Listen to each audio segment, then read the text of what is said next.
যেই মানুষ আমি আল্লাহ এত দূর করে বানাইলাম। আসমান আল্লাহ বানাইছেন কুন ফায়াকুন বইলা, ফেরেশতা আল্লাহ বানাইছেন কুন ফায়াকুন বইলা, জমিন আল্লাহ বানাইছেন কুন ফায়াকুন বইলা, কিন্তু আমারে আপনারে আল্লাহ পাক কুন ফায়াকুন বইলা বানায় নাই। আমাকে আপনাকে যখন আল্লাহ বানাইছে, খালাকতু বিয়াদাইয়া, আল্লাহ বলে আমি আমার নিজের হাত দিয়া বান্দা বান্দিরে বানাইছি।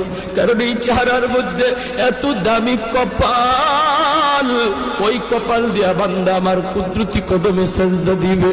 এই কপালটার এত দাম, এই কপাল কুন ফায়াকুন বললে হয় না, এই কপাল ফেরেশতাদের হাতে বানাইলেও হয় না, আমি আল্লাহ নিজের হাতে বানাইছি।